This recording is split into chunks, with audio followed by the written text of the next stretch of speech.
Nampak dari video amatir warga, detik-detik terbakarnya kapal takbot Surya 03 dan kapal Dadang Setia Baru 05 di perairan Das Barito, Desa Klanis, Kecamatan Dusun Hilir, Kabupaten Barito Selatan, Kalimantan Tengah, Senin pagi.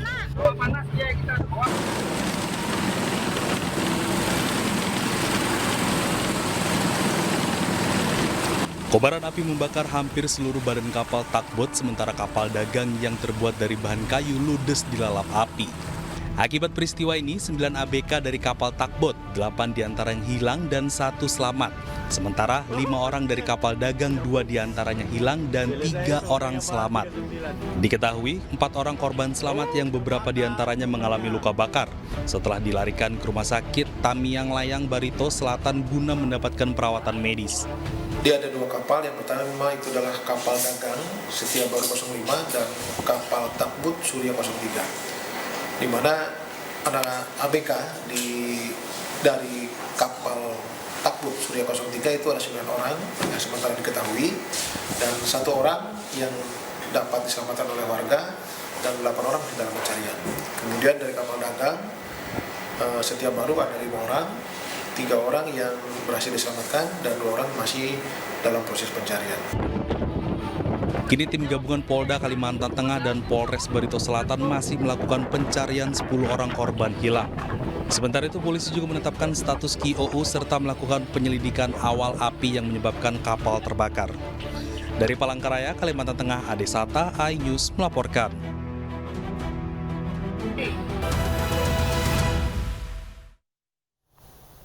Pemirsa, kita awali informasi pagi hari ini terkait dengan gudang sendal yang berada di Jalan Yudhistira, Kelurahan Tegal Alur, Kecamatan Kalideres, Jakarta Barat. Pada Senin malam ludes dilalap si jago merah. Petugas suku Dinas Penanggulangan Kebakaran dan Penyelamatan Wilayah Jakarta Barat yang berada di lokasi dengan cepat melokalisir api agar tidak terjadi perambatan yang lebih meluas. Menurut warga, belum diketahui pasti apa penyebab dari kebakaran ini. Diduga api muncul dari korsleting listrik saat truk molen melintas dan tersangkut kabel di kawasan tersebut. Tak ada korban luka maupun jiwa dalam peristiwa kebakaran ini. Para karyawan gudang yang mengetahui api dengan cepat membesar berupaya keluar menyelamatkan diri. Sementara petugas damkar yang berada di lokasi masih berupaya melokalisir api yang sempat menyala kembali. Ada mobil molen lewat, karena tingginya melebihi ini ada kabel, katanya yang si petugasnya itu temannya ngalungin tali, jangan ditarik-tarik begitu, terus masuk ke sini, mungkin meledak kan pas waktu ditarik-tarik kan, ada kabel sama kabel lagi. Ini yang terbakar apa, Pak? Ya? Yang terbakar apa? Ini? Gudang ini, gudang. Gudang apa? Sendal ya? Gudang sendal. Lagi ada ini kah? Karyawannya atau gimana? Katanya sudah pada keluar semua ya? Udah keluar. Pemirsa, sebuah insiden terjadi saat kebakaran melanda kios onderdil motor di Tegal, Jawa Tengah. Seorang petugas damkar mengalami patah tulang akibat tertabrak mobil damkar yang berusaha memadamkan api.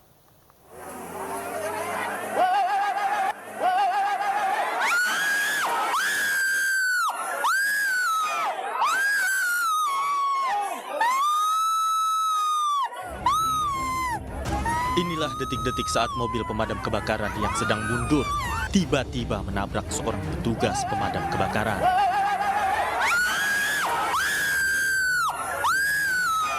Hal ini langsung membuat warga dan petugas yang ada di lokasi kebakaran panik dan berteriak.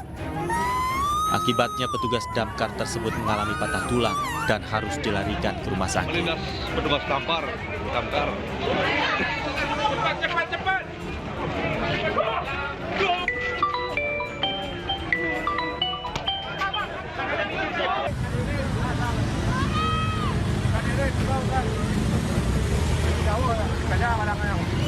Kejadian ini berawal saat kebakaran melanda 12 kios sepeda motor di Pasar Alun-Alun, Kota Tegal, Jawa Tengah.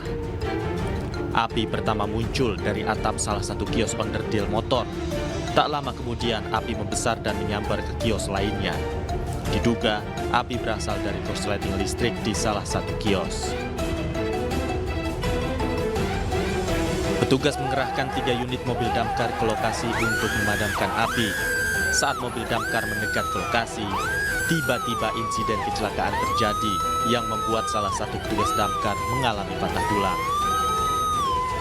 Bakar yang di kios yang kena itu ada 12 kios, yang 2 itu atapnya, berarti 14, tapi yang 2 itu cuma atapnya, bawahnya nggak kena. Ini kios onderdil semua? Onderdil, spare part motor. Itu kejadiannya gimana, Pak? Kemungkinan sih korsleting listrik, karena dari semalam kan hujan deras. Beruntung tidak ada korban jiwa akibat peristiwa ini. Api berhasil dipadamkan 1 jam kemudian, sementara kerugian ditaksir mencapai miliaran rupiah. Dari Tegal, Jawa Tengah, Yuniban, iNews melaporkan. Sebuah balon udara berekor ribuan petasan meledak di Dusun Muneng Tengah, Kecamatan Balong, Ponorogo. Akibatnya 4 remaja yang nekat menerbangkan balon terluka.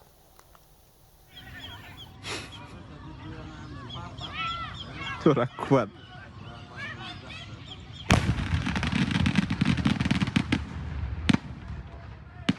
Langsung. Video amatir ini merekam detik-detik meledaknya sebuah balon udara tanpa awak berisi petasan yang terjadi di area persawahan Dusun Muneng Tengah, Desa Muneng, Kecamatan Balon, Kabupaten Ponorogo. Nampak belasan remaja nekat menerbangkan balon udara tanpa awak yang membawa petasan tersebut.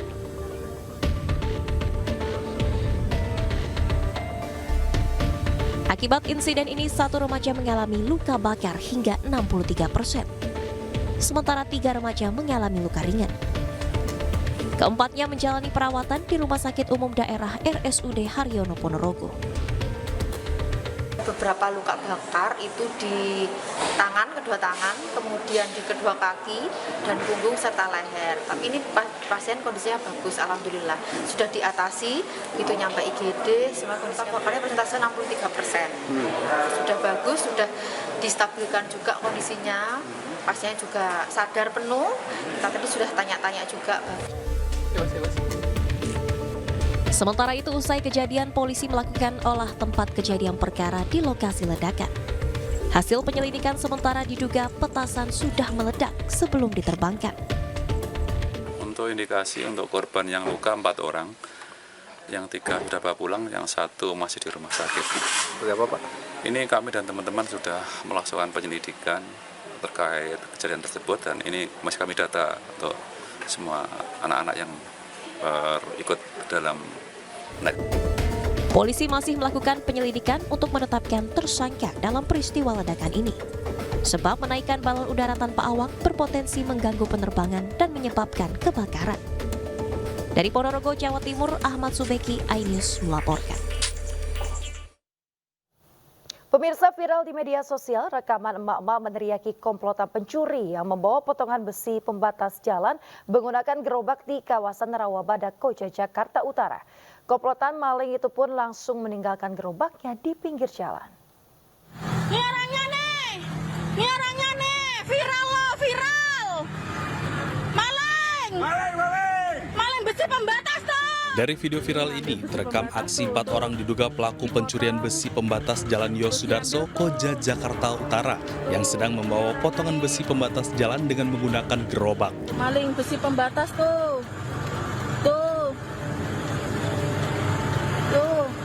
Mak-mak yang merekam langsung meneriaki diduga komplotan maling yang sedang mendorong gerobak bermuatan besi tersebut.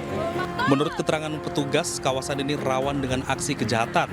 Diperkirakan maling memotong besi pembatas jalan dilakukan pada malam hari dan dibawa pada pagi harinya. Penjagaan sih kurang sini sih, Bang.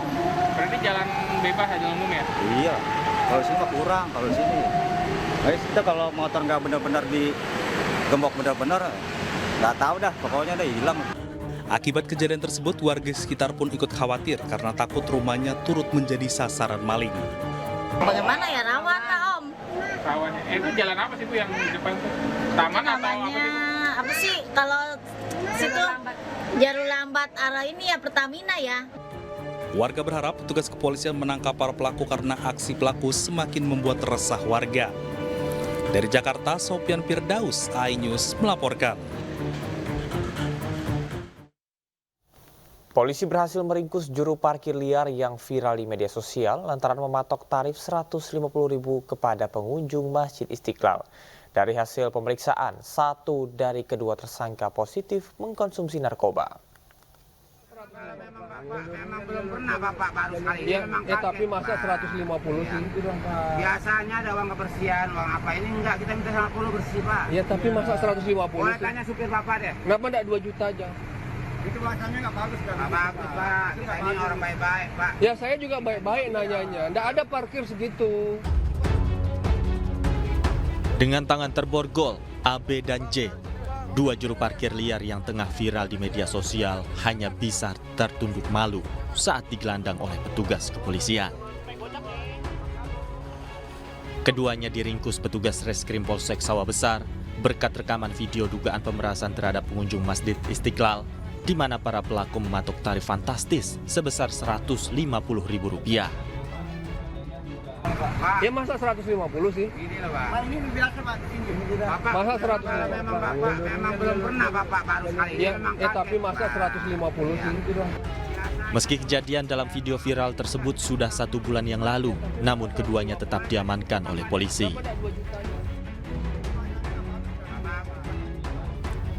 Sementara dari hasil tes urin keduanya, tersangka berinisial AB positif mengkonsumsi narkoba dan akan ditindaklanjuti.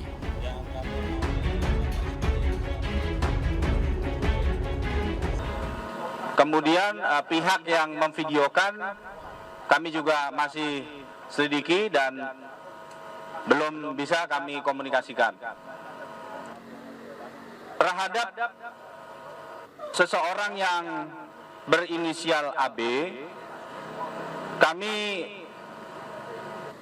laksanakan cek urin, ternyata urinnya positif, ya, sehingga akan kami tindak lanjuti berkaitan dengan perkara penyalahgunaan narkobanya. Meski kritik soal parkir liar ramai di media sosial, namun petugas seolah masih lamban dalam memberantas parkir liar. Pasalnya, hingga kini pengunjung Masjid Istiqlal masih ada saja yang harus membayar parkir dengan harga fantastis. Salah satu pengunjung asal Jambi mengaku harus membayar uang parkir sebesar Rp50.000. Namun ia akhirnya hanya membayar Rp30.000 kepada juru parkir liar. Terus yang pas kesini kan mau sholat sebentar kan, diminta 50.000, terus saya debat lah kan sama yang kan parkir pakai baju apa kotak-kotak gitu kan. Dia ngeras bang, minta 50 sama supirnya kan. Saya bilang sini ngomong sama saya gituin kan. Terus akhirnya ini yang di Rudongkri ini datang kan, ngomongnya agak sekolah gitu kan. Ini minta 30. Terus pas akhirnya ngomong ikhlas nggak Bu, kata gitu. Dikasih karcis nggak Bu? Enggak. Ini kiranya emang kita udah tahu lah Mas bakal kita pakai kayak gini kan, cuman nggak sampai 50 kayak gitu atau 100 gitu. Pemirsa, selamat menunaikan ibadah sholat subuh bagi Anda yang berada di wilayah DKI Jakarta dan sekitarnya. Kita kembali di Anyus Pagi. Pemirsa, seorang ibu dan 6 orang anak tertimpa pohon saat ingin melihat helikopter yang ditumpangi Presiden Joko Widodo di alun-alun Kota Raha, Kabupaten Muda, Sulawesi Tenggara. Seluruh korban dilarikan ke rumah sakit untuk menjalani perawatan intensif.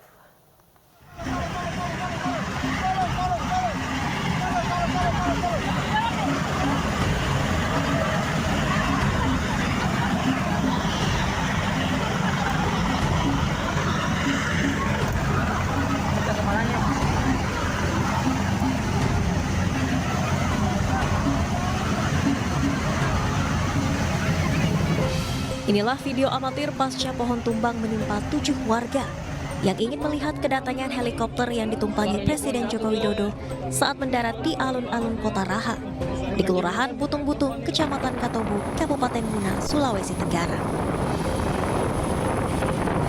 Peristiwa terjadi saat seluruh korban akan melihat helikopter yang ditumpangi Presiden mendarat. Namun kencangnya angin dari helikopter membuat dahan pohon yang berada di lokasi tumbang dan menimpa korban. Warga di lokasi langsung bergotong royong mengevakuasi ke-7 warga tertimpa pohon, yang merupakan seorang ibu dan 6 anaknya.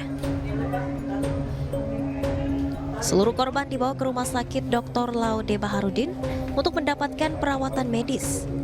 PLT Bupati Muna Bahrun Labuta memastikan seluruh biaya pengobatan korban akan ditanggung pemerintah daerah.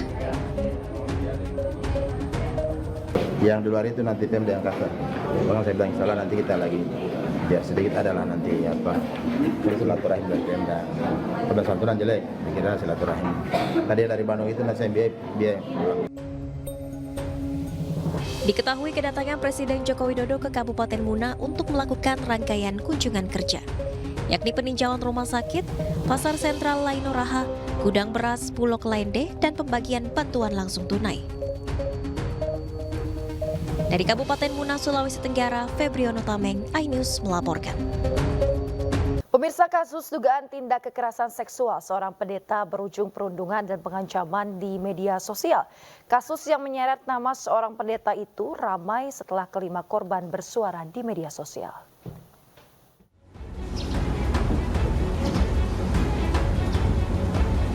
Didampingi tim kuasa hukum, Pendeta Gideon Simanjuntak dan istrinya mendatangi kantor Komnas Perempuan di Jalan Ratu Harhari Menteng, Jakarta Pusat, Senin sore.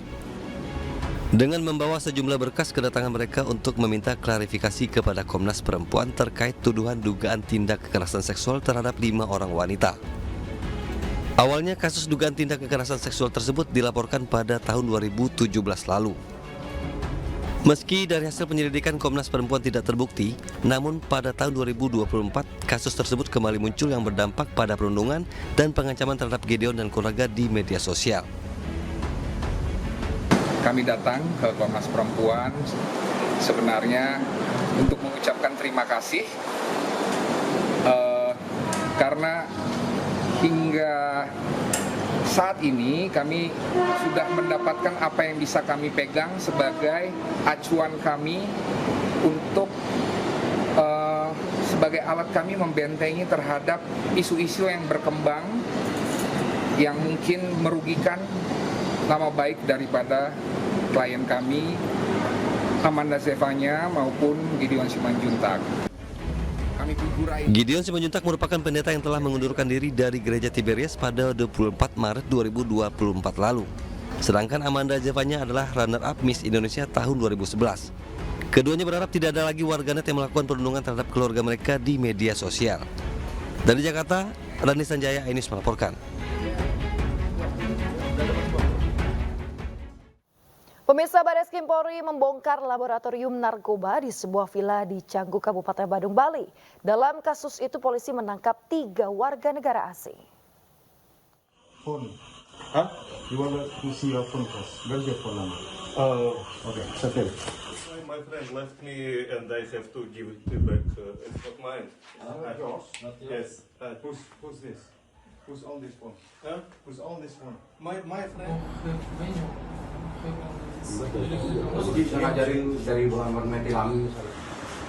Tersangka dengan visa turis memodifikasi Rubana Villa menjadi 2 laboratorium, yakni pabrik ganja hidroponik dan laboratorium ekstasi. Barang bukti yang diamankan berupa alat cetak ekstasi dan beberapa peralatan clandestin, laboratorium dengan beberapa jenis bahan kimia prekursor untuk membuat narkoba jenis methadone. Total, polisi menyita sebanyak 520,032 kg. Ini laboratorium hidroponik kanabis alias laboratorium ganja. Saya ingin tunjukkan kepada Anda lagi ya. Akan masuk sini. Di sini ya. Kalau kita bisa lihat di sini, ini adalah labnya. Lab pengolahan ganja, ada mesin cetaknya. Di sini mesin cetaknya. Ya, sudah disita oleh petugas yang jelas. Nah, oke, kita akan lihat bagaimana kebun hidroponiknya. Bisa berkebun di bawah ataupun lantai bawah, di basement. Seperti ini ketika ia berkebun gambarnya. Nah, ini sudah panen ya. Dan inilah hasilnya. Ada berapa hasil? Nih, saya menunjukkan kepada Anda, ini adalah produk dari jaringan sindikat jaringan Hidra, jaringan sindikat narkoba internasional yang dikendalikan langsung dari kawasan Canggu di Kabupaten Badung, Bali. Kalau kita bisa lihat di sini, tentu pencahayaan menjadi penting dalam berkebun. Ini tidak untuk menginspirasi, tapi bagaimanapun pasti publik bertanya-tanya karena ini kan di kawasan tertutup alias area tertutup ini. Tertutup dan kurangan pencahayaan matahari, tapi mereka menggunakan sinar UV seperti ini untuk memastikan bahwa ganja bisa ditanam melalui metode hidroponik di sini dan disebarluaskan. 2 tahun disebutkan jaringan ini sudah beraksi dan bahkan menariknya modus operandi ini disebarluaskan barang-barang haram ini melalui aplikasi Telegram. Bukan hanya melalui aplikasi Telegram untuk kemudian tidak gampang terendus oleh petugas. Mereka menggunakan Bitcoin ataupun cryptocurrency sebagai alat transaksi barang haram narkoba. Sindikat ini merupakan pengembangan dari pengejaran jaringan Escobar Indonesia, Freddy Pratama.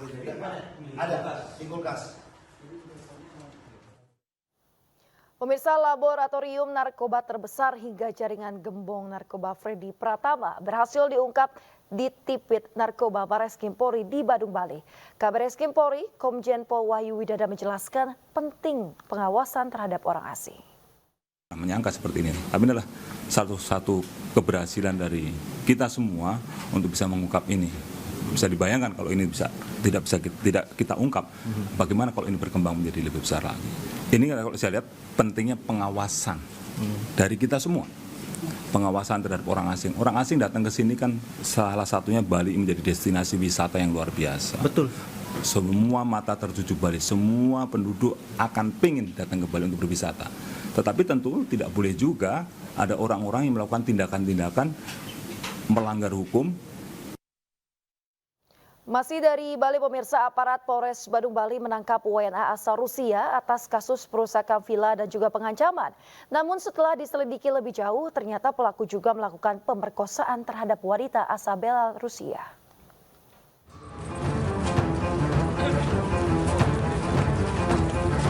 Seorang warga asing asal Rusia berinisial AS ditangkap petugas Polres Badung, Bali karena terjerat 3 kasus pidana.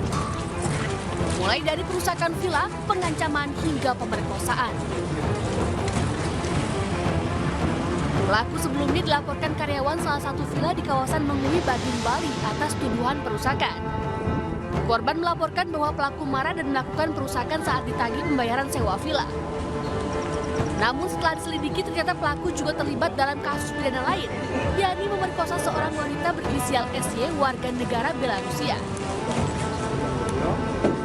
Jadi di TKP ketika kita amankan atau kita tangkap itu dia melakukan pengerusakan dan pengancaman. Kemudian terungkap lagi bahwa dia melakukan pemerusakan di tempat yang lain dan waktu yang berbeda. Pelaku yang sempat kabur dengan alasan kejiwaan kini harus mendekam di sel tahanan Mapolres Badung dan menjadi tersangka atas 3 kasus pidana.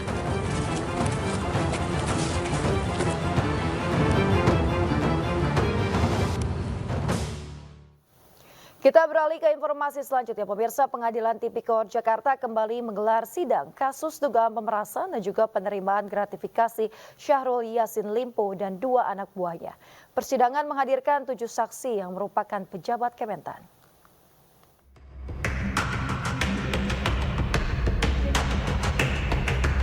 Sidang lanjutan terhadap mantan Menteri Pertanian Syahrul Yassin Limpo terkait dugaan kasus pemerasan dan penerimaan gratifikasi di Kementerian Pertanian terus berlanjut. 7 orang saksi pejabat Kementan turut diperiksa untuk membongkar dugaan praktik kejahatan pemerasan yang dilakukan SYL terhadap anak buahnya. Saksi Nasrullah selaku Dirjen Peternakan Kesehatan Hewan Kementerian Pertanian menyebut dirinya diminta mengumpulkan uang oleh SYL, namun dirinya hanya mampu menyerahkan 1,3 miliar rupiah untuk berbagai keperluan. Mulai dari umroh 600 juta rupiah, perjalanan dinas ke Brazil 170 juta rupiah, hingga pembelian permata 120 juta rupiah. Apakah pada saat umroh, saudara saksi merasa pernah mengumpulkan uang atau tidak untuk umroh itu?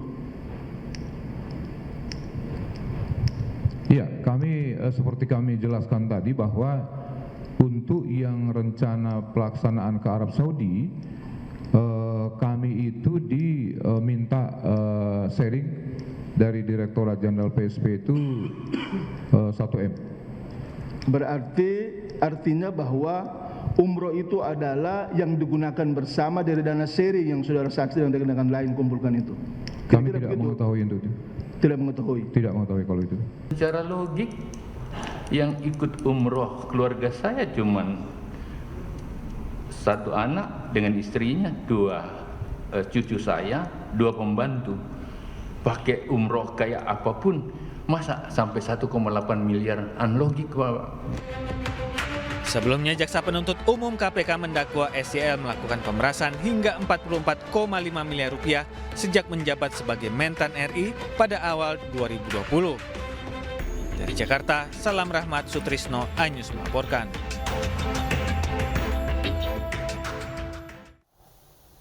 Penyanyi dangdut Nayunda Nabila irit bicara usai diperiksa selama 12 jam di Komisi Pemberantasan Korupsi KPK Jakarta terkait dengan uang 100 juta rupiah dari dana Kementan. Ia juga enggan menjelaskan apa saja materi yang didalami penyidik selama 12 jam pemeriksaan. Dangdut sekaligus pengacara ini diperiksa sebagai saksi dalam kasus dugaan korupsi yang menyeret mantan Menteri Kementerian Syahrul Yassin Limpo. Dia diperiksa karena diduga menerima bayaran 100 juta rupiah usai mengisi acara hiburan di Kementerian Pertanian. Dalam persidangan, mantan koordinator substansi rumah tangga Kementan, Arif Sopian mengatakan SYL memberikan sejumlah uang untuk biaya hiburan di Kementan. Saksi menyebut SYL membayar biduan 100 juta rupiah menggunakan dana Kementan. Dalam kasus ini, SYL dijerat KPK dalam 3 kasus, yaitu dugaan tindak pidana pemerasan, gratifikasi, dan TPPU. Mbak, tadi ditanya apa aja Mbak sama penyidik Mbak? Dikit aja, dikit. Teman-teman dari pagi Mbak. Para petrolhead atau penggila mobil kini kembali hadir di kawasan TBC Matupang, Jakarta Selatan. Event Suddenly Meet Up ini turut dimeriahkan oleh ribuan para pemilik kendaraan dari berbagai merek dan tipe.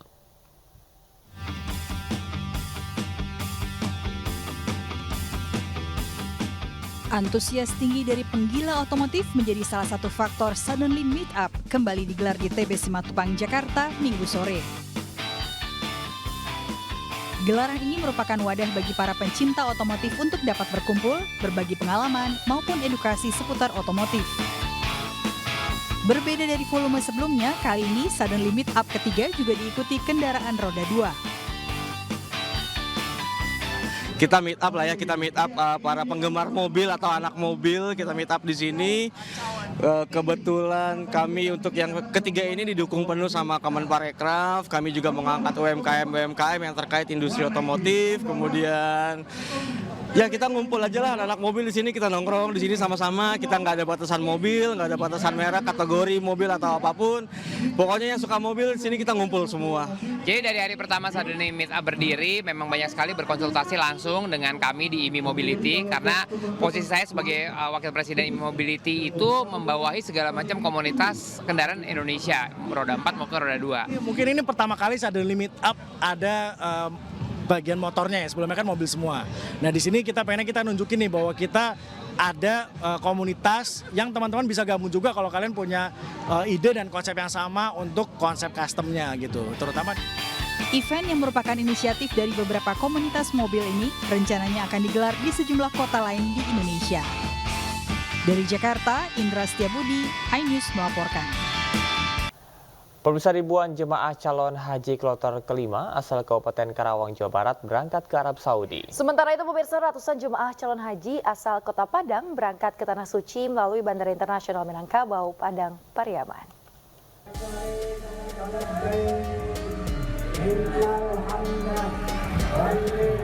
Suasana haru menyelimuti halaman Islamic Center Karawang, Jawa Barat pada saat ribuan calon jamaah dilepas langsung oleh Bupati Karawang Aib Saipullah bersama unsur Forkopimda Karawang untuk berangkat ke Arab Saudi pada hari ini. Pada tahun ini kuota haji untuk Kabupaten Karawang berjumlah 2.055 dan dibagi menjadi 4 kloter. Jumlah ini menjadi paling banyak dibandingkan dengan tahun sebelumnya. Pemerintah daerah Kabupaten Karawang pada tahun ini juga memberangkatkan tim pemandu haji daerah atau TPHD, serta pendamping haji dan juga tim medis untuk mendampingi para jemaah. Alhamdulillah dari seluruh jamaah yang hari ini diberangkatkan yang akan nanti ke embarkasi Bekasi, dia dalam keadaan sehat walafiat. Dan alhamdulillah tidak ada tadi hasil dari pengecekan dari dinas kesehatan, alhamdulillah semuanya sehat. Tahun sekarang kita juga tadi disampaikan ada beberapa yang paling tua itu umur 86, yang paling muda itu 19. Assalamualaikum warahmatullahi wabarakatuh. Sementara itu, sebanyak 393 jemaah calon haji dilepas langsung menuju Bandara Internasional Minangkabau Padang Pariaman, Sumatera Barat dari Asrama Haji Embarkasi Padang. Pelepasan ini dilakukan Wali Kota Padang, Henry Septa, Kemenak, dan Panitia Penyelenggara Ibadah Haji PT IHAB Embarkasi Padang. Sebelumnya, para jemaah calon haji ini sudah menjalani karantina di Asrama Haji Embarkasi Padang. Dan pada tahun ini, Embarkasi Padang akan memberangkatkan 6.502 jemaah calon haji. Tim Liputan iNews melaporkan.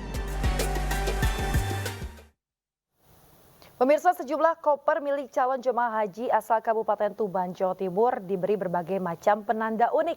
Penanda koper haji seperti boneka hingga miniatur cambuk pecut ditempel sebagai tanda khusus agar koper mudah dicari dan tidak tertukar saat di Tanah Suci.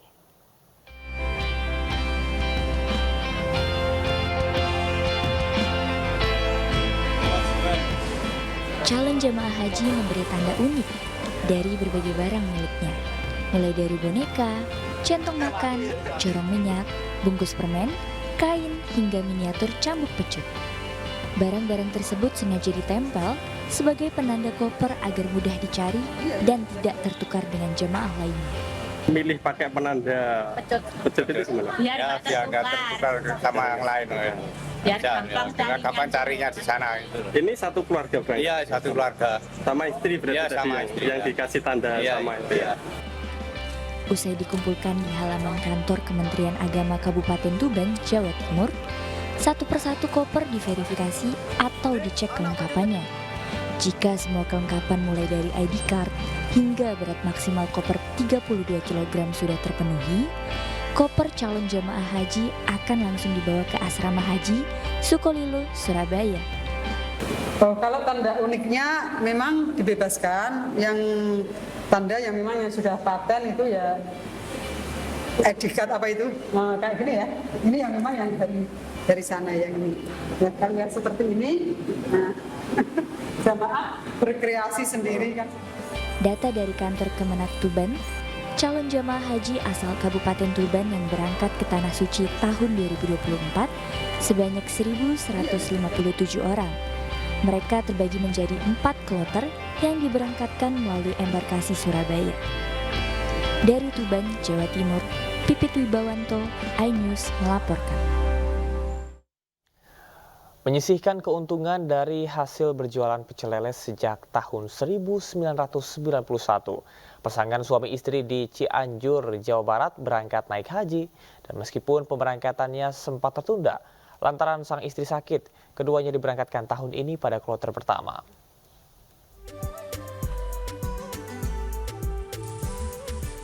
Inilah Matawi dan Suliah, pasangan suami istri pedagang pecel lele saat mempersiapkan barang bawaannya untuk bekal haji nanti di tempat kediamannya di Kabupaten Cianjur, Jawa Barat.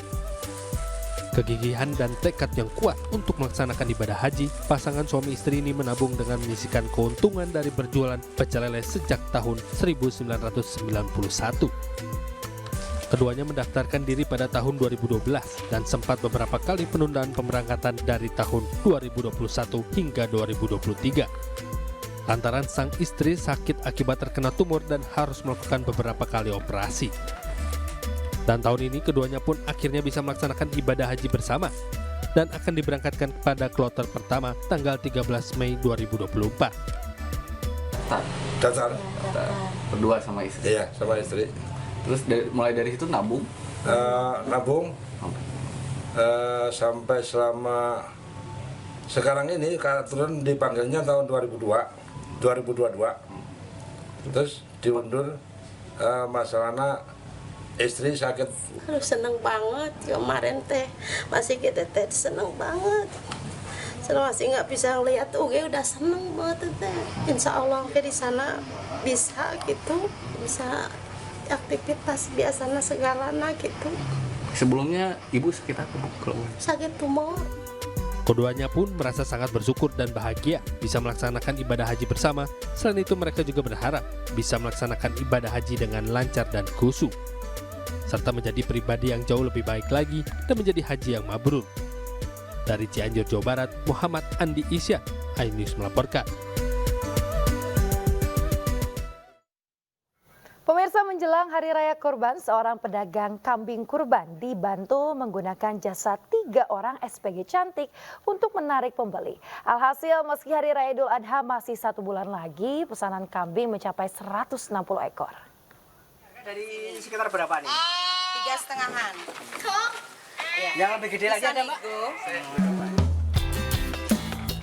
Seorang pedagang kambing di Dusun Giodegan, Kecamatan Kasihan, Bantul, Yogyakarta bernama Adi Karnadi ini sudah kebanjiran pesanan kambing untuk Hari Raya Kurban. Menariknya, pedagang kambing ini menggunakan jasa Self Promotion Girl atau SPG cantik.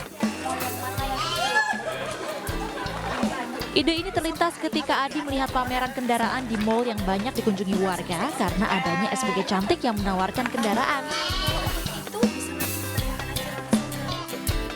Ia kemudian menggunakan strategi yang sama ke dalam usaha kambing kurban miliknya, terutama menjelang Hari Raya Kurban.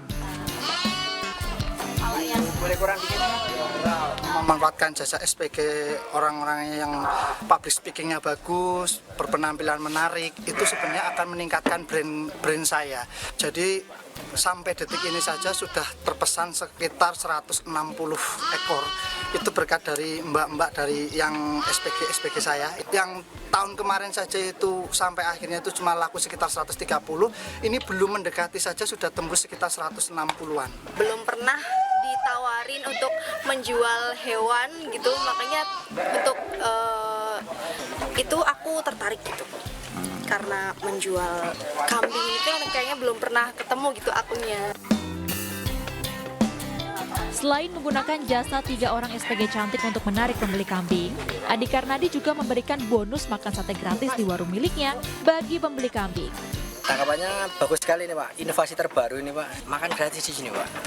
Apa? Makan apa? Makan sate, Pak. Kalau saya beli di sini, Pak. Sama antar sampai pemeliharaan sampai akhir diantar sampai tempat tujuan, Pak. Kambing yang dijual diberi pakan yang bergizi sehingga gemuk dan sehat. Harga kambing berkisar 2,5 juta rupiah hingga 7 juta rupiah per ekornya. Penggunaan jasa SPG cantik ini dinilai efektif meningkatkan penjualan kambing kurban. Jika pada Idul Adha tahun lalu Adi hanya mampu menjual 130 ekor kambing. Namun pada tahun ini jumlah pesanan bahkan sudah mencapai 160 ekor lebih meski Hari Raya Kurban masih sebulan lagi. Dari Bantul, Yogyakarta, Trisna Purwoko, iNews melaporkan. Labbaik Allahumma labbaik, labbaik la syarika laka labbaik, innal hamda wan ni'mata laka wal mulk la syarika lak. Pemirsa, kita beralih ke informasi lainnya. Korban kecelakaan bus maut di Ciater, Kabupaten Subang, Jawa Barat mendapat santunan kematian. Penyerahan santunan diterima perwakilan keluarga korban kecelakaan bus maut yang membawa rombongan pelajar SMK Lingga Kencana Depok, Jawa Barat.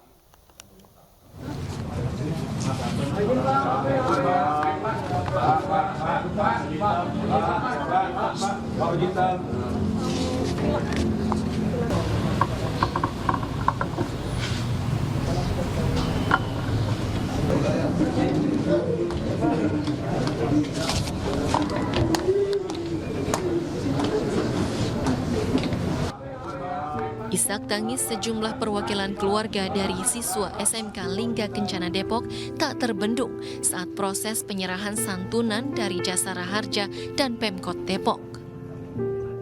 Penyerahan santunan ini dilakukan secara simbolis di sekolah dengan memberikan sertifikat pada 5 orang perwakilan keluarga korban kecelakaan bus maut yang membawa rombongan pelajar SMK Lingga Kencana Depok. Sementara ahli waris dari korban yang meninggal dunia mendapatkan santunan 50 juta rupiah. Sedangkan korban luka diberikan jaminan penanggungan biaya pengobatan maksimal sebesar 20 juta rupiah. Mewakili negara, karena Jasara Harja ini adalah bagian dari wujudkan negara hadir, memberikan perlindungan dasar, di mana ada sumbangan wajib dan ada dana pertanggungan wajib terhadap kecelakaan penumpang, maka kami melakukan dengan sangat cepat agar betul-betul bisa menyerahkan dengan sangat cepat, dan sebagian besar bahkan seluruhnya telah kami serahkan kemarin. Jadi sebelum 24 jam setelah kita serahkan kepada seluruh ahli waris. Hari ini adalah secara simbolis dan termasuk kepada korban luka-luka tetap menjadi tanggung jawab kami, dan ini pun juga kami bersama dengan seluruh pihak juga nanti akan tetap menjaga, memantau perkembangan, karena anak-anak ini juga harus tetap kita jaga, merupakan masa depan bangsa. Sekali lagi kami ikut prihatin atas kecelakaan yang terjadi dan ikut berduka cita. Semoga ini tetap menjadikan pelajaran buat kita semua. Sebelumnya pada Sabtu 11 Mei, bus rombongan SMK Lingga Kencana mengalami remblong. Akibatnya sebanyak 11 orang meninggal dunia. Dari Jakarta, Ismalia Sadu Santo Budi, iNews melaporkan.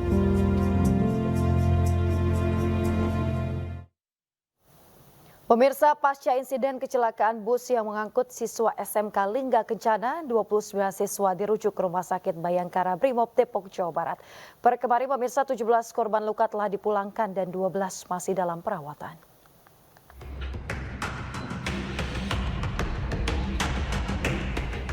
...29 siswa korban kecelakaan bus maut di Ciater Subang, Jawa Barat menjalani perawatan di Rumah Sakit Bayangkara Brimob Kelapa II Depok, Jawa Barat.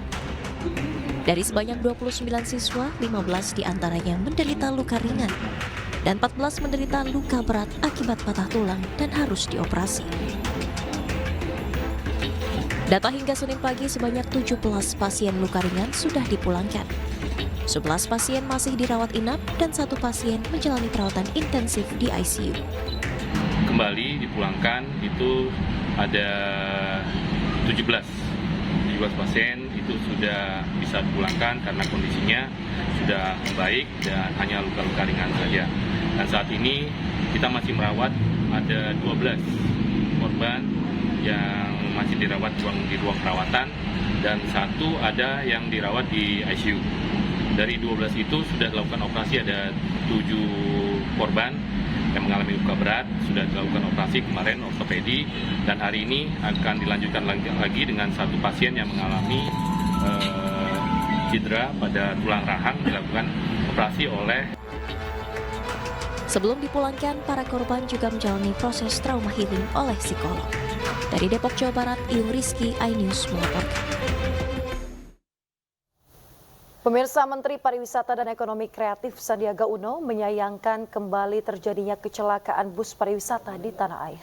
Ya, Sandi berharap para pelaku pariwisata agar memperhatikan kelayakan dari kendaraan.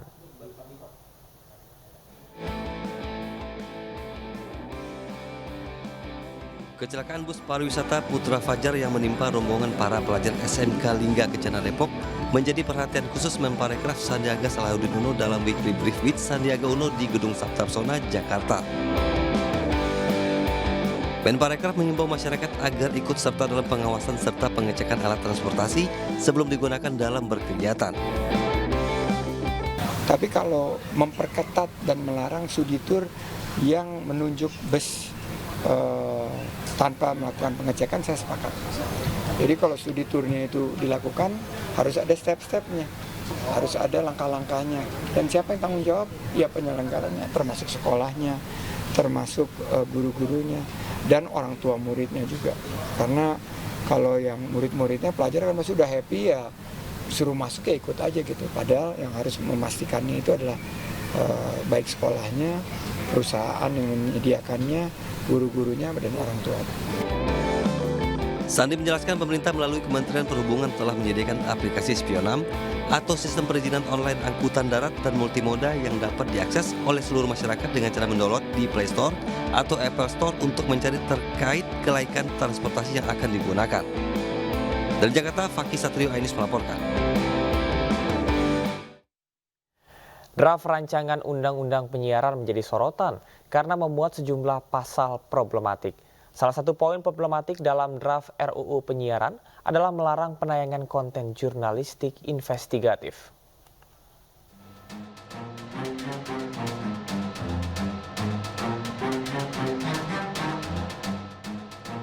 Draft rancangan Undang-Undang Penyiaran menjadi sorotan.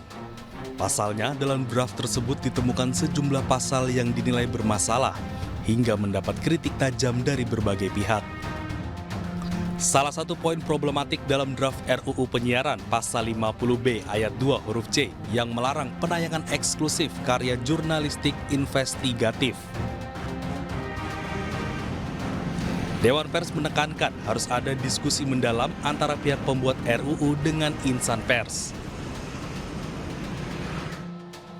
Karena jika draft RUU tersebut membuat pasal yang dinilai tidak dapat membungkam kebebasan berpendapat, nyatanya pers menjadi kunci dari tumbuhnya demokrasi.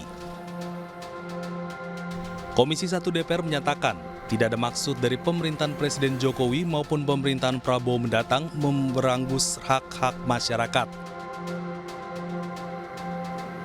Jika disetujui, RUU Penyiaran akan dibawa ke rapat paripurna DPR untuk kemudian ditetapkan menjadi RUU usulan inisiatif DPR RI. Tim Liputan iNews melaporkan.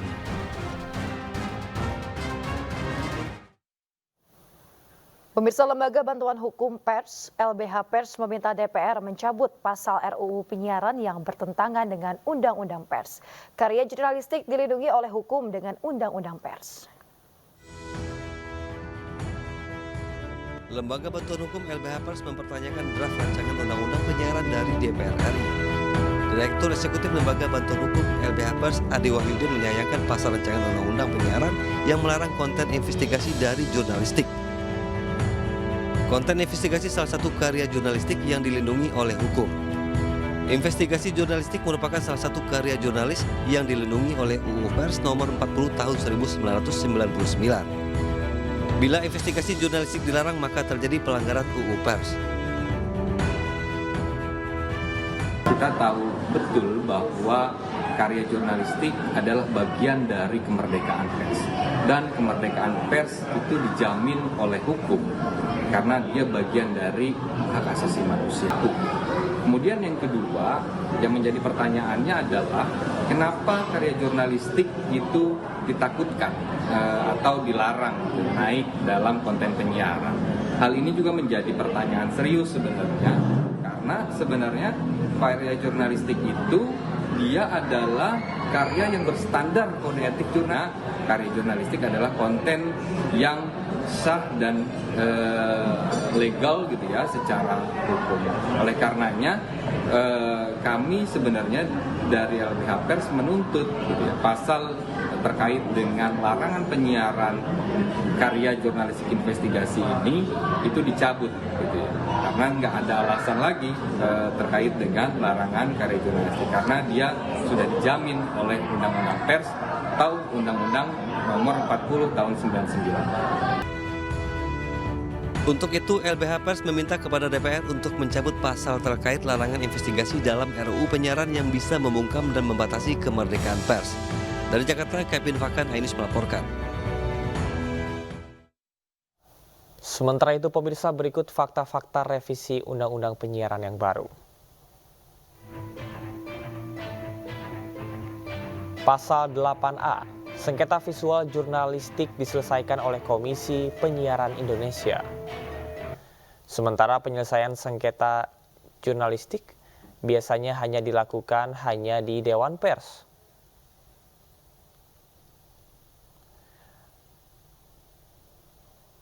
Revisi Undang-Undang Penyiaran berpotensi mengintervensi kerja.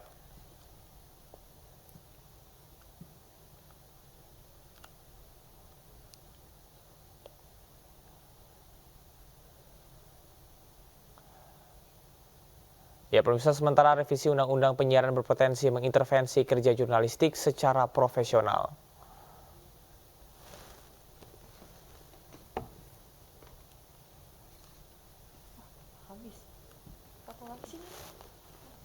Kecepatan tadi bacanya.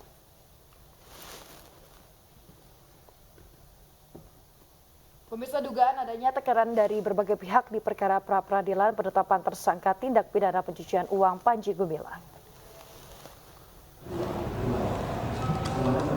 Kuasa hukum mengaku menerima informasi adanya tekanan agar pra-peradilan ditolak Majelis Hakim Pengadilan Negeri Jakarta Selatan.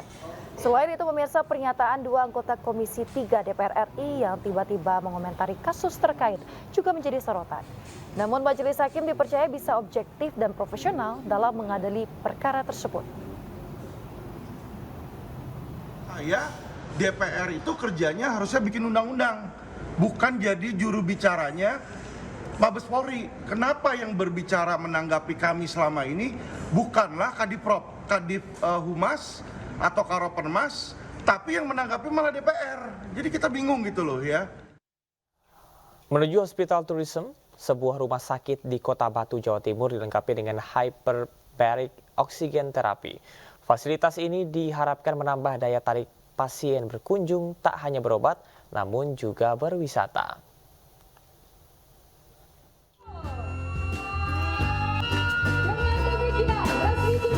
Menuju Hospital Tourism Rumah Sakit Hastamrata Kota Batu, Jawa Timur meresmikan gedung hyperbaric oxygen terapi dan estetik wellness.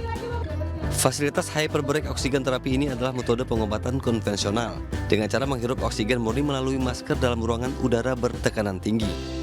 Tujuan terapi ini untuk mengisi darah dengan oksigen yang cukup, memperbaiki jaringan van, mengembalikan fungsi normal tubuh. Kita berharap mudah-mudahan dengan peresmian beberapa fasilitas ini bisa membawa, yang penting pertama bisa meningkatkan kapasitas jajaran kesehatan khususnya yang dikelola oleh Polri di Jawa Timur ini. Yang kedua bisa membantu dinas kesehatan terutama rumah sakit yang ada di sekitaran lingkungan di mana tadi. Fasilitas pertama di Kota Batu ini diharapkan menjadi nilai tambah untuk menarik pasien yang berkunjung tak hanya berobat, namun juga berwisata di Kota Batu. Dari Kota Batu, Jawa Timur, Denny Irwansyah, iNews melaporkan.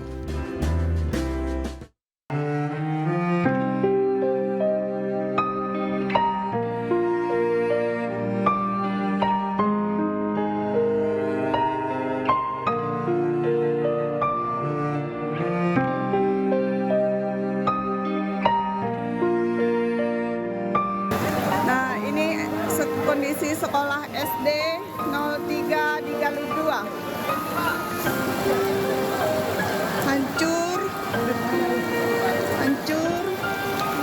dan air pun masih mengalir deras.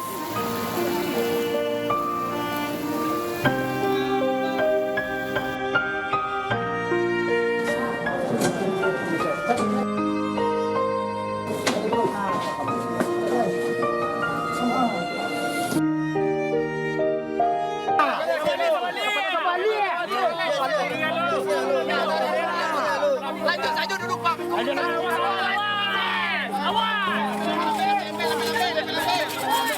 Oh, yang bukan ke dulu. Video aja.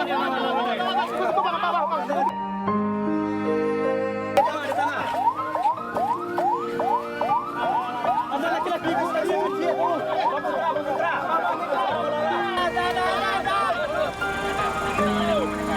Kasih kau lomba.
Ya, pemirsa, tim SAR gabungan dari Basarnas, BPBD, relawan, dan warga berjibaku mencari korban banjir bandang di Kabupaten Tanah Datar, Sumatera Barat.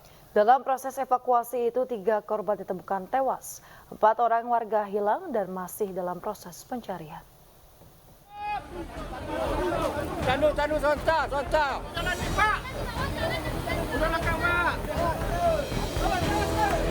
Tim SAR gabungan dari Basarnas, BPBD Tanah Datar, relawan, dan warga berjibaku membersihkan material banjir bandang untuk mencari korban sekaligus melakukan pembersihan.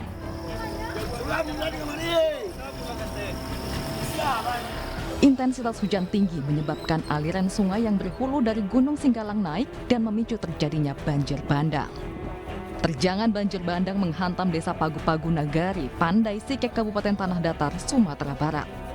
Dalam proses evakuasi ini, 3 korban ditemukan tewas, 4 orang warga hilang dan masih proses pencarian. 3 warga mengalami luka, sementara itu 3 orang warga lainnya mengalami luka berat akibat banjir dan belasan rumah hancur. Sekitar jam 10.30 tiba-tiba datang banjir bandang yang mana masyarakat yang berada di bantaran sungai itu tidak sempat untuk melarikan diri. Jadi sampai sekarang kita masih melaksanakan pencarian korban. Banyaknya korban jiwa dan luka terjadi karena banjir bandang melanda saat malam hari, sehingga warga tak sempat menyelamatkan diri. Dari Kabupaten Tanah Datar, Sumatera Barat, Agung Sulistyo, iNews melaporkan.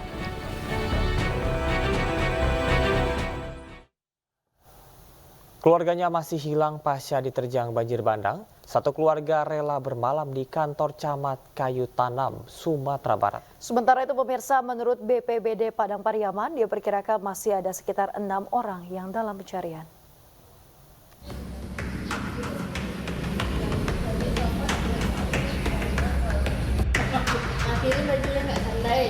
Satu keluarga asal Bukit Tinggi terpaksa menginap di kantor Camat Kayu Tanam Kabupaten Padang Pariaman, Sumatera Barat. Pasalnya, hingga kini nasib salah satu anggota keluarga bernama Eka Alexander, 35 tahun belum diketahui keberadaannya.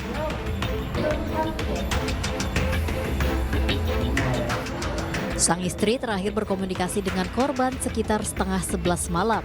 Saat itu suaminya minta didoakan karena terjebak banjir bandang di dekat air mancur Kabupaten Tanah Datar.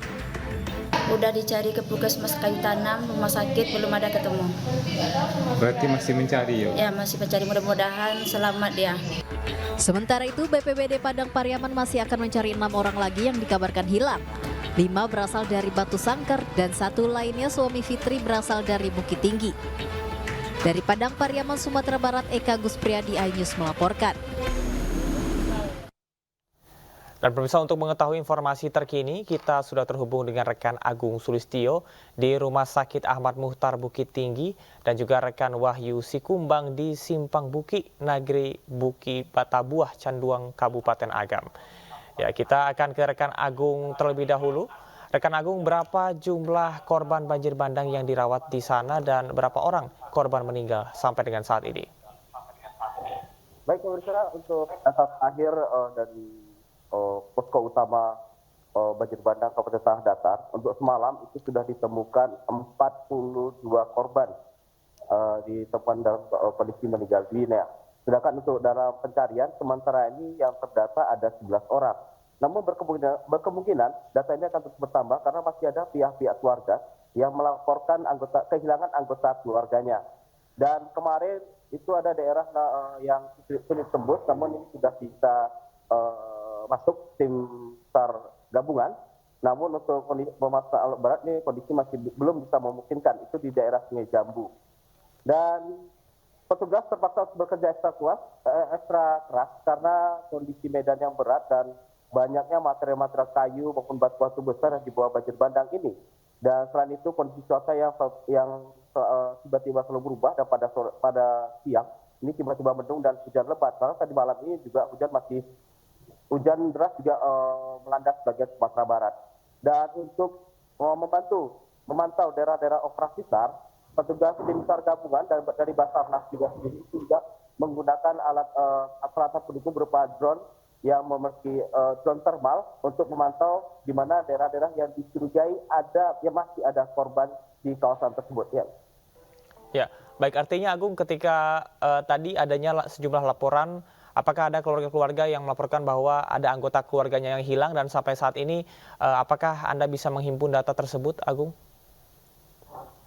Sampai sekarang ini untuk datanya belum berubah untuk keluarga yang melaporkan keluarganya untuk keluarga korban yang melaporkan keluarganya hilang. Karena kemarin itu di daerah Sungai Jambu itu ada juga satu keluarga yang kehilangan 2 anggota keluarganya yang sampai sekarang ini belum ditemukan. Kemudian ada juga yang melapor ke posko utama. Jadi untuk yang anggota keluarga yang melaporkan kehilangan anggota keluarga untuk saat ini terus bertambah. Jadi kita belum bisa untuk memastikan berapa orang lagi yang harus dicari. Namun dari data sementara ini ada 11 orang yang sudah masuk dalam pencarian. Baik, artinya ada 11 orang yang masih dalam pencarian dan juga dilaporkan oleh keluarganya. Kita akan ke rekan Wahyu di Bukit Batabuah. Ya, Wahyu, bagaimana kondisi di sana saat ini? Apakah sudah dilakukan evakuasi korban banjir? Selamat pagi, Jemi dan pemirsa. Pencarian yang Senin sore kemarin sudah dihentikan akan kembali dilanjutkan Selasa pagi ini. Mungkin dalam waktu 1 jam ke depan setelah hari mulai terang dan cuaca saat ini cukup cerah. Pencarian terhadap 3 korban yang masih dilaporkan hilang itu akan kembali dilanjutkan pagi ini. Sementara jumlah korban tewas sampai saat ini untuk di Kabupaten Agam masih tercatat 20 orang. Sementara 3 korban lagi yang masih dicari itu berada di 1 korban merupakan warga Nagari Bukit Batabuah, Kecamatan Tanjuang, dan 2 korban lagi merupakan warga Sungai Tua, Kecamatan Sungai Tua. Demikian. Baik, Wahyu, apakah ada kendala yang dihadapi untuk proses evakuasi? Kendala yang sama juga terjadi seperti yang di Tanah Datar, rekan Agung tadi, yaitu luasnya dan banyaknya material lumpur batu di lokasi di sepanjang aliran sungai dan aliran banjir lahar dingin yang menerjang di daerah-daerah di pemukiman warga. Pencarian dilakukan oleh relawan dan warga itu menyebar dan diharapkan juga adanya bantuan dari anjing pelacak dari Polda Sumbar itu sudah diturunkan. Demikian. Baik, ini untuk sejumlah posko pengungsian yang disediakan, apakah kebutuhan dari para pengungsi bisa tercukupi, Agung? Wahyu. Sampai saat ini kebutuhan untuk pengungsi berupa makanan, pelayanan kesehatan, dan kebutuhan itu selama pengungsian sudah mulai berangsur-angsur tercukupi. Sementara untuk lansia, pengungsi yang lansia masih membutuhkan pokok untuk dewasa karena sampai saat ini bantuan untuk beberapa jenis itu belum bisa ditemukan dan mulai sudah ditemukan di warung-warung walaupun dibeli.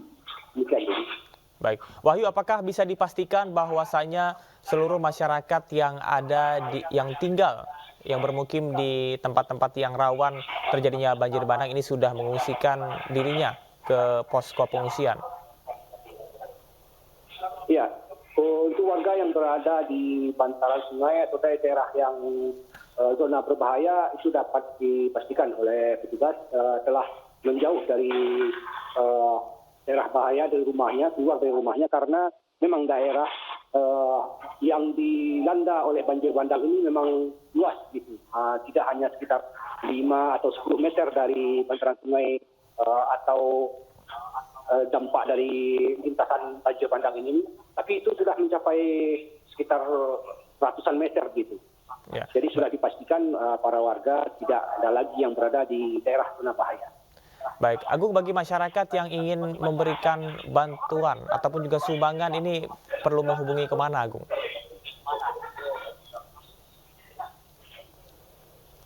Ya, kita akan kembali ke rekan Wahyu. Rekan Wahyu, apabila ada masyarakat yang ingin memberikan bantuan, kira-kira ini perlu menghubungi kemana?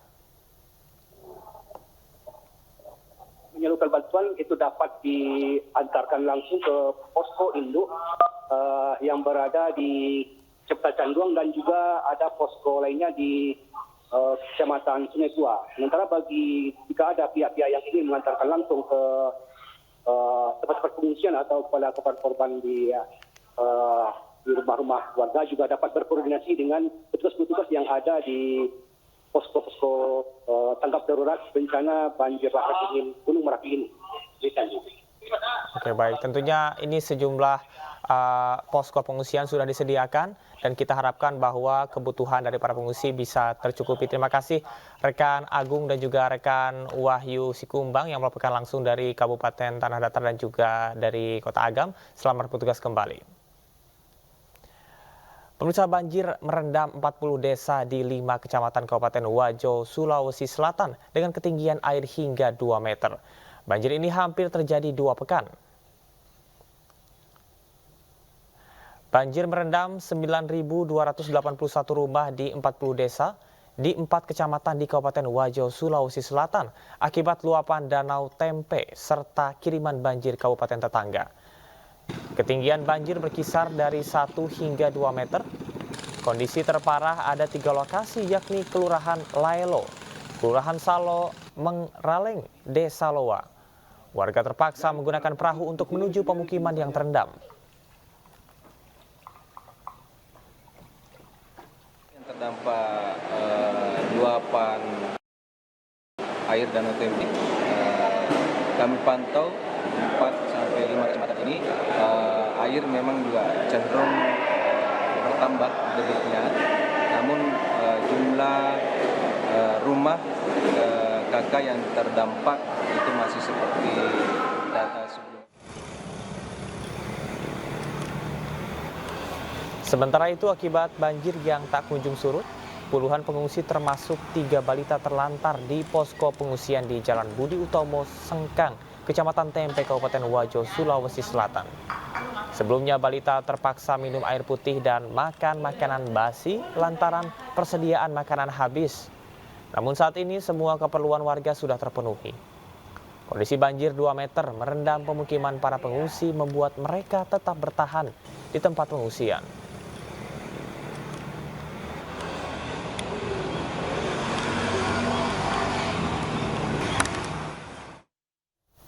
Dan pemirsa, untuk mengetahui informasi terkini, kita sudah terhubung dengan rekan pengungsian Amnar Sengkang di Kelurahan Laelo, Kecamatan Tempe, Kabupaten Wajo, Sulawesi Selatan. Ya, selamat pagi Amnar. Bagaimana suasana banjir di sana? Apakah banjir masih tinggi? Baik, rekan di studio. Untuk saat ini banjir telah memasuki bilang 2 pekan. Namun pada hari ini banjir makin meluas, merendam 43 desa dan kelurahan di 5 kecamatan Kabupaten Wajo, Sulawesi Selatan akibat luapan Danau Tempe dan kiriman air dari kabupaten tetangga. Nah, sementara warga yang berada di lokasi banjir sendiri, ada beberapa yang sejumlah masih bertahan dan sebagian sudah berada di posko pengungsian.